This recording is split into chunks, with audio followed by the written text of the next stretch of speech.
Astor presents the Screen Guild Players.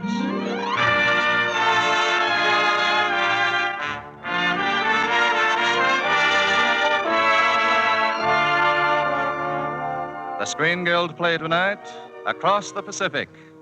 The starring players. This is Humphrey Bogart. This is Mary Astor. This is Sydney Greenstreet.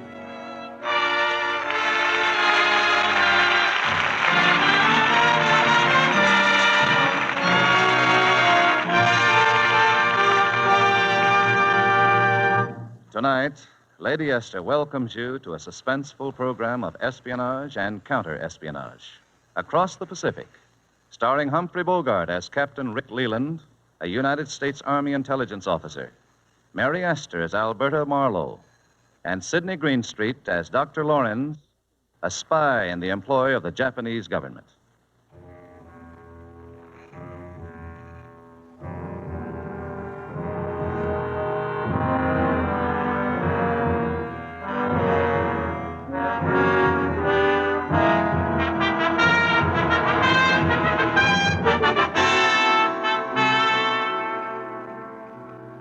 Are you sure that Dr. Lorenz is the head of this Jap spy ring, General Rogers? Yes, Captain Leland. Then why don't you just arrest him? Well, that wouldn't solve the problem, Captain. We must know what Dr. Lorenz is planning. No, Captain, I'm afraid you're going to have to suffer the disgrace of a dishonorable discharge if we're going to trap Dr. Lorenz. Very well, sir. Of course, you know what you're letting yourself in for. No one but you and I will know that the evidence placed against you at the court-martial will be faked. No one, sir? Well, Colonel Hart in New York and Smith, our operative in Panama, will know, but your fellow officers won't. Well, they're not going to think very much of me, are they? Almost certainly not. But the more authentic we can make your disgrace appear, the better your chance of catching Lorenz. Do you want to withdraw from the operation? I guess I can take it, sir. Start the court-martial.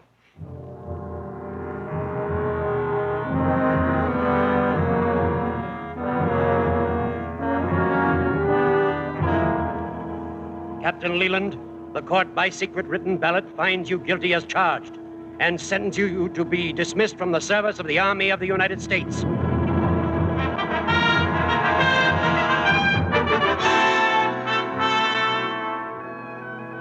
Well, that was the situation Captain Rick Leland faced.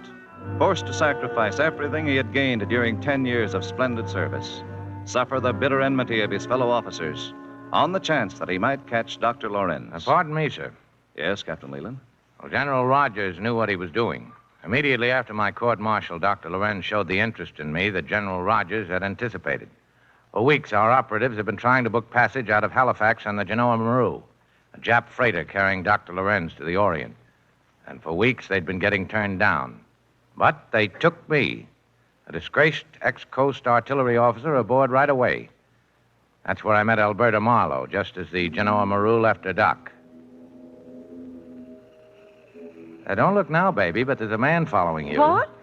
How are you? Aren't we being just a little premature? Oh, I don't know. On a boat carrying only 4 passengers, we're going to know each other eventually. Why not now? That's reasonable. I'm Alberta Marlowe. And I'm Rick Leland. Would you mind stepping into the light so I can see your face? You better pinch me. I don't think I know you well enough for that yet. A pretty girl on a boat with no college boys, no handsome officers, no eligible men of any description. It's wonderful. Have you traveled a lot, Mr. Leland? Some. Never in such beautiful company. Good night, Mr. Leland. No, don't go. Let's sit in the salon and talk. I'm sorry. I hope I'll see you again. Yes, I imagine you will. On a boat this size, we may run into each other.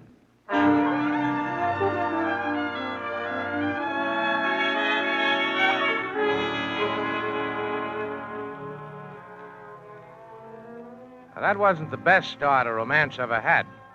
Well, I had to file Alberta's attractions away for future reference and concentrate on Dr. Lorenz. The doc was concentrating on me, too. And the night before we were due to dock in New York, he tried to loosen up my tongue by getting me drunk. Certain remarks you dropped on deck this morning, Mr. Leland. I gather you're quite well informed in matters pertaining to the United States Navy. Yeah, I know a little bit about it. Were you perhaps in the Navy? Nope. Coast Artillery, Army. Oh, how interesting. Were you stationed in Panama? Part of the time. I hope you don't think I'm too inquisitive. Not at all. You're furnishing the whiskey. That's hardly an excuse for asking a man his history. I haven't got any history. I was in the Army. I got kicked out. I went to Canada and tried to join their army, but they wouldn't have me. Can't understand that. Simple enough. They don't want men kicked out of another army. What do you plan to do now? Well, I still have some friends in the canal zone, I think. Maybe I can pick up a few bucks. Then when I get to the Orient, I'll hire out to whoever will pay for my services. It's very interesting, Mr. Leland.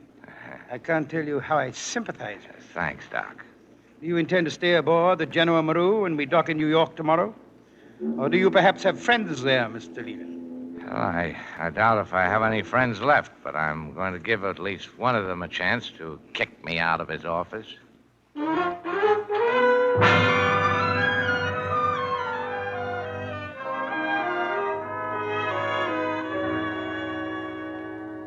Well, it's good to see you, Captain Leland. Thank you, sir.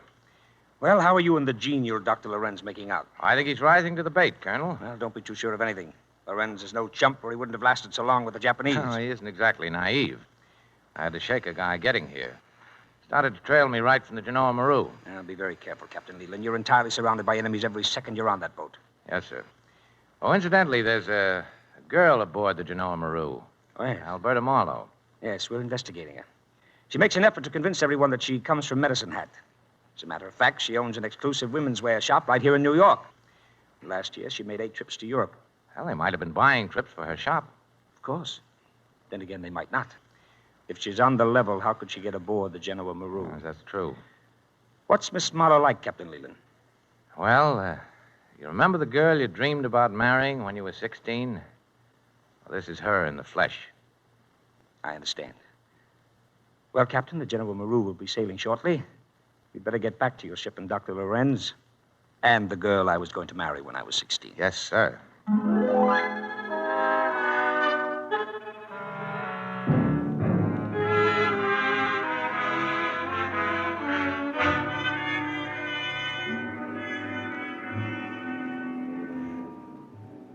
Well, Alberta, what do you think of your trip on the Genoa Maru?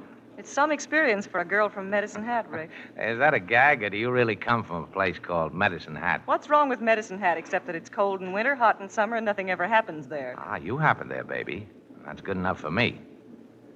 Are you, by any chance, a wealthy girl, I hope? No. My father was a farmer. I work in the 10-cent store in Medicine Hat. I sell peanut brittle. Well, I'm used to bad luck. I'll probably end up having the captain marry us on the boat. Oh, no, you won't. I want a church wedding. Oh. By the way, you've lived in Panama. Did you happen to know a man named Morton? Dan Morton? Yes, I remember something about him. Planter, I think. Kind of eccentric. Why? Oh, some people in Halifax told me to look him up. Oh, do. He might take a fancy to you and leave you all his money. Then you and I'll be in fine shape. I'm not so obsessed with money as you are. I can get along without money. You stick to me, baby, and you'll get a lot of practice at it. I certainly pity the woman you ever marry. Oh, I won't ever marry. You aren't married, are you, Rick? Uh-huh. You keep asking questions like that, what'll happen to our romance? What'll happen to it anyway if you don't shave? Oh, now, Alberta, you wouldn't let a little 5 o'clock shadow stand between us. I certainly would. Well, that isn't very tactful. Do I say anything about your dishpan hands? Good morning, Miss Marlowe. Mr. Leland. Good morning, Good morning, Doc. I enjoy listening to you two, if you'll permit me. Well, you can referee. Relationships between modern young Americans seem most unusual to a man of my years. You give your lovemaking a peculiar assault and battery twist. That's the same principle as a prize fighter going into training before a big fight, Doc. Well, your sparring partner is checking out now, Rick. I'll see you this afternoon. I'll see you later. Bye, Doctor. Goodbye. Miss Marlowe is a very charming young woman, Mr. Leland. I'm glad to see that you're so interested in her. Oh, you are? Well, thanks, Doc. Not at all. You see, I'm very interested in you, Mr. Yes, Leland. I know. Everybody falls for my pretty brown eyes. Don't be facetious, Mr. Leland. One night you told me about your trouble in the Army. I'd like to hear more about that. Why not? It's known in every army post in this hemisphere. I got in a jam with a dame. I needed dough. I had access to regimental funds. I borrowed from it. Meaning to put the money back, of course. Of course. But they found out before I could. Well, you can write your own finish. Whatever that finish is to be, you'll need money. Here's $350. You can have more when you want it. Within reason, of course. Let's hear my side of the deal. I never discuss being a traitor with a man. You'll find it easier if you don't think about that part of it. Go ahead. Very well. In a day or two, you'll talk to me about certain military installations in the vicinity of both Balboa and Cristobal, with particular reference to anti-aircraft emplacements, railway guns, and ammunition dumps. Well, that ought to be worth quite a lot. Find me quite generous. And now, having committed yourself to acting as my agent, I wouldn't want you to change your mind. That might turn out to be most fatally unfortunate. Yes, I get it. Now, when do you want this information? When we arrive in Panama. Good day, Mr. Leland. Yeah. Good day.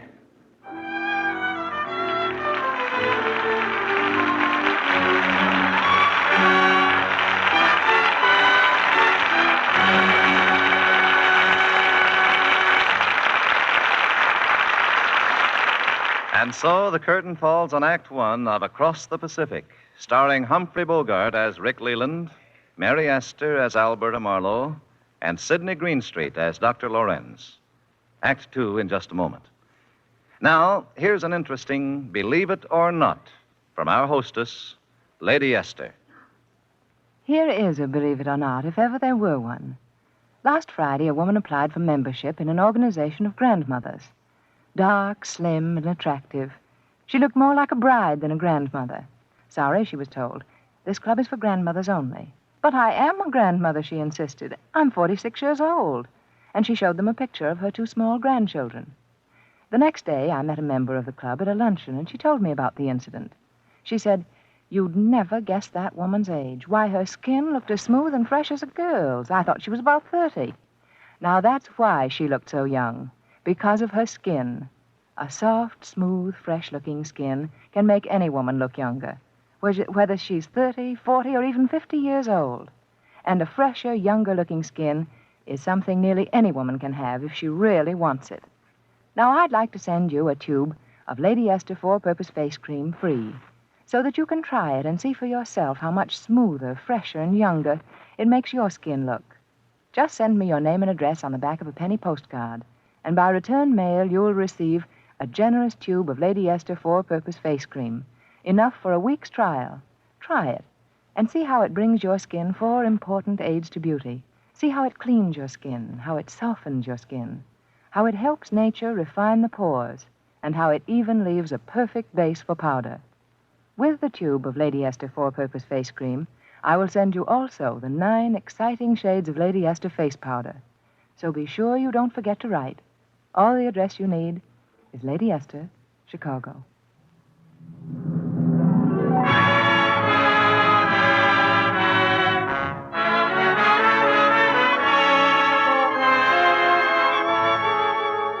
And now the curtain rises on the second act of Across the Pacific, starring Humphrey Bogart as Captain Rick Leland, Mary Astor as Alberta Marlowe, and Sydney Greenstreet as Dr. Lorenz.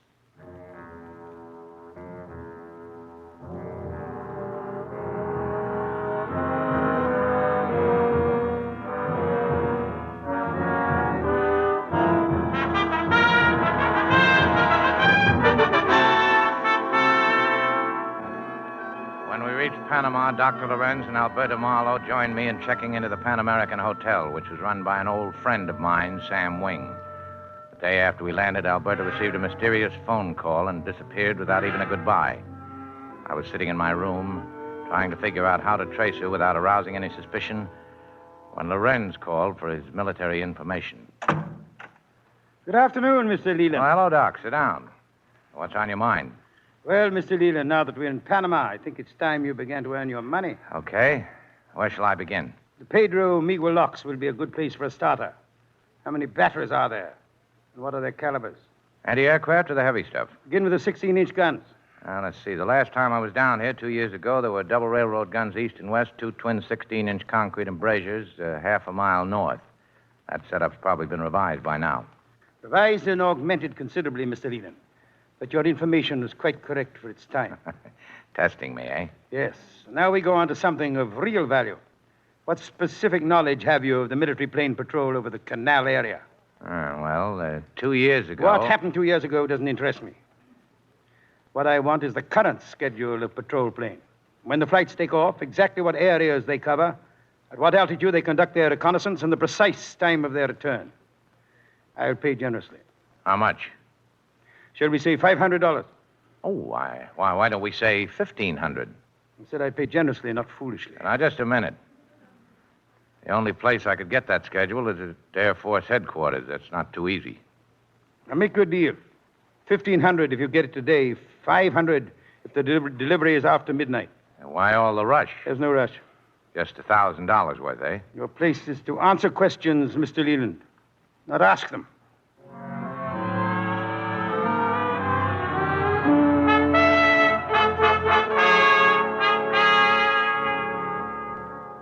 Well, as long as I couldn't ask any questions, I had to go out and look for the answers. And Alberta's room seemed like a good place to start. I began to take apart everything in the room. Mr. Leland. Huh? Did you lose something? No. I trust I haven't disturbed you, Mr. Leland. That's all right, Doc. Has your search revealed anything? Yes. You'd be surprised how little girls wear these days. I was shocked. I would consider it prudent of you, Mr. Leland, if you should cease your attentions to Miss Marlowe. Why so, Doc? Your interest in her is unqualifiedly romantic, is it not, Mr. Leland? Between the two of us, Doc, I'm nuts about the lady. Well, speaking as a father, I suggest that you might find a safer romance, something more permanent. Oh, thank you, Doc. Incidentally, here's the patrol plane schedule. And here's the money, Mr. Leland, 1,500. You may count it. Just a second, Doc. I know I said 1,500, but, I got to look out for myself. How much more do you want? Well, let's say 500 more. You overestimate your value to me, Mr. Leland. Actually, we have on file any information you can give us. It's merely that we like to check and recheck such data. Oh, come off it, Doc. You doubt me, Mr. Leland. Well, will you please hand me the phone? Sure. Thank you. Room clerk. This is Dr. Lorenz. I'm checking out. Have my bill ready, please. Are you leaving, Doc? Yes, Mr. Leland. And so I believe are you. What was that, Doc? Hit him, Tatsuko. Good work, Tatsuko. Thanks, boss. Hand me that envelope in Leland's hand, please. Thank you. Seems to be a very complete schedule. That's the 5:22 patrol, absolutely on time. Come, Tatsuiko. We have no time to lose.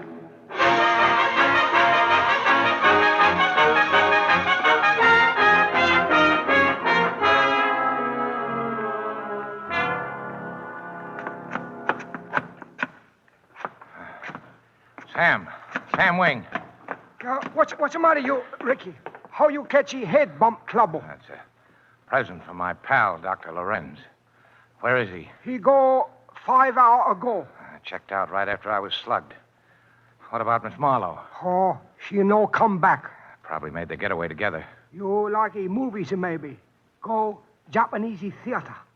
What's up, Sam? You go Japanese theater. By and by, man come sit next to you. Tell you something, maybe, see? Maybe find Dr. Lorenz. Maybe so find Miss Marlowe. You got a gun, Sam? Lorenz took mine. Yeah, can do. Here. You go Japanese theater, sit down front.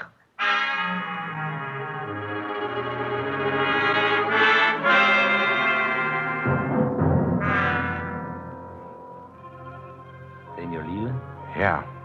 I think things happen fast tonight. I take you to place. Where? Bountiful Plantation. Oh, why didn't I think of that? That's the place Alberta was asking me about on the boat. What, senor? That's nothing. Get me out of there fast.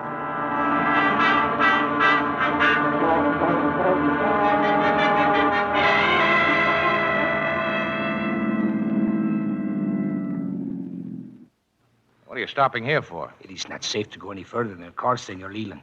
This is Bountiful Plantation, full of Japs. Well, where do we go from here?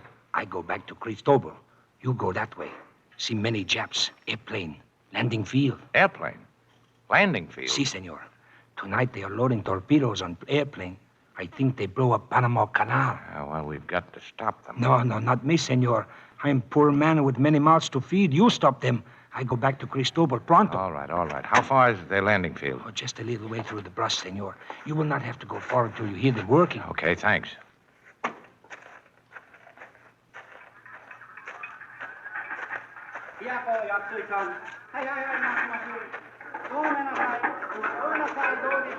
There must be 30 of the monkeys if I could only get over. Stick them up, Captain Leland. I'll take your gun. Now turn around and walk to the plantation house. And don't get in heroic ideas, or you'll be just another dead Yank. Do you really expect to... Shut up. Keep walking.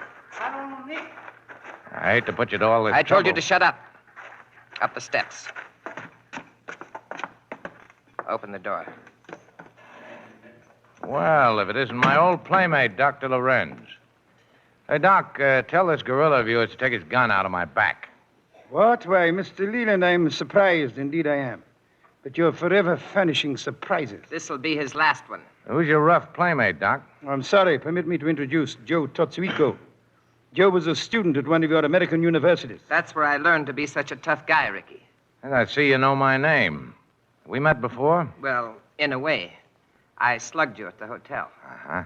Astounding recuperative powers you possess, Mr. Leland. Or should I say, Captain Leland. Amazing animal energy. The average man, given the punishment you received, would have been flat on his back for a week. Now, you see, that comes from living a clean life. Oh, by the way, Doc, how did you manage to get all the parts for your plane and the torpedoes into the Canal Zone area? Piece by piece and bit by bit, we brought them in cases of otherwise innocent farm equipment addressed to Dan Morton, Bountiful Plantation. Now, I think we'd better join Miss Marlowe and her father. Alberta? Who's her father? Dan Marlowe, alias Dan Morton. Come, Mr. Leland. Rick! Alberta. That's her father with her. Her father? Pathetic, is he not, sir? Yet beautiful in a sense that he's a perfect representation of what has happened to your Western civilization. I'm afraid I don't get you. Look at him. Eyes without focus, flesh without feeling, lips with no tongue. Utter decay. Mr. Marlowe is a thief. He absconded with his own company's funds, escaped to Panama with his loot, fed conscience, and took to drink. Mr. Marlowe's dipsomania enabled us to introduce our nationals into his employ under the guise of workers and servants. In due time, he became a prisoner on rather than master of this plantation. Rick, you aren't. What? You aren't with them? Captain Leland is with the United States Army Intelligence, actively engaged in counter-espionage. What do you figure in all this, Alberta? I don't. I never did. I didn't know anything about what was happening down here. Now that you've seen Father, you know why I didn't want to tell you the truth about myself. But I was going to tell you anyway this afternoon when I got a telephone call to come out here immediately. Nice timing, eh, Ricky? Very nice, Joe. I think you will discover, Captain Leland, that we have left absolutely nothing to chance. Well, maybe you're right, Doc. Seems you are. I take my hat off to you. Americans are famous for their sportsmanship. Time for me to leave you. Going for a walk, Doc? Yes, Captain. I must see that plane take off on its history-making flight. A flight that will culminate in the destruction of your vaunted Panama Canal. Keep them here for a time, Joe. Then what happens, Doc? Joe has his instructions. Goodbye, Miss Marlowe. Mr. Marlowe. And particularly, Captain Leland. Well, there goes one of the most polite murderers who ever slit a throat. You think you're pretty tough, don't you, Ricky? In my modest, unassuming way, I try to hold my own. Do you guys really think you're going to win this war you're starting, Joe? We're going to make an awfully good swing at it. Well, cheer up. You'll all swing together. Father, come back here. He's got a gun. Get back, Marlowe. You dope. Father, stop him, Rick. He doesn't know what he's doing. Look out, Marlowe. Stop him, Rick. Stop him. You shot him, Joe. I'll shoot him again if he doesn't stop coming. Get away from me. Get him, Rick. Got him. Give me his gun, Alberta. It fell on the floor. Come on, we've got to stop that plane before it takes off. There's a path over here to the clearing. There's the plane, Rick. Yes, I can see it. There's a machine gun guard right ahead of us. Rick. Shh. I got to sneak up on that machine gunner. Rick, be careful. Nothing's going to happen to me, baby. I hope. I'll get off this path and lie flat on the ground. All right. Wish me luck. Good luck, Rick. Thanks. I'll see you later. I got him, baby! Now we're in business. Are you okay? Yeah, if I can get this thing working. Higher, Rick, higher! Okay. You're still firing too low, Rick! Well, get a load of this one. You got him, Rick! You got him! Yeah, duck flat on the ground, flat.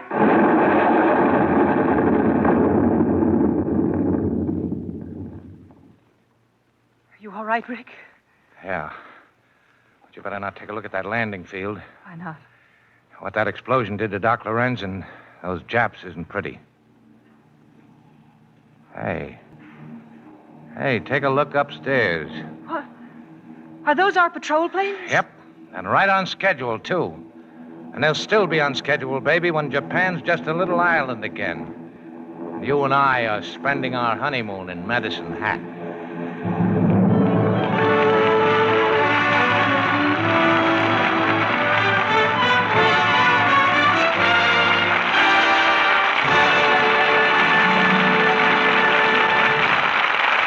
Thanks to our fine cast for their performances tonight with the Lady Esther Screen Guild Players.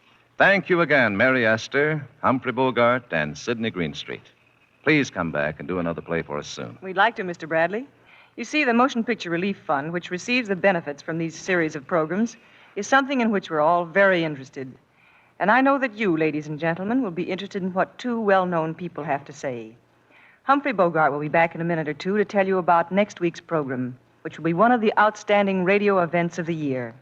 Right now, here's a message from one of America's best-known beauty authorities, our hostess, Lady Esther. Thank you, Miss Astor. I'd like to speak to our radio audience directly and very frankly, if I may.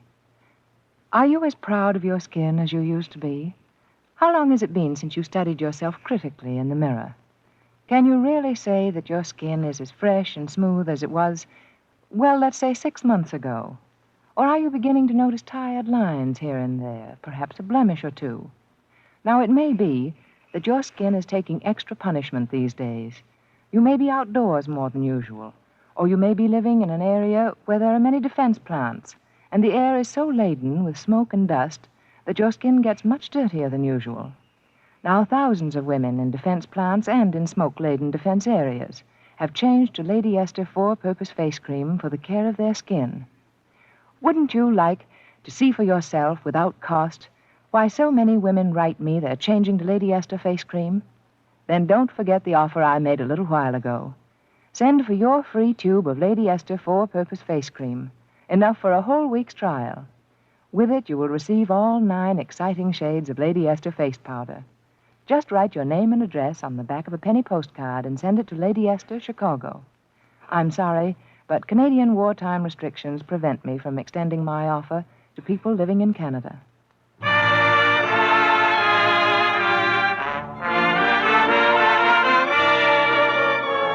Ladies and gentlemen, Humphrey Bogart. Mr. Astor's told you that next week's presentation of the Lady Esther Screen Guild Players will be one of the season's outstanding radio events. That is true.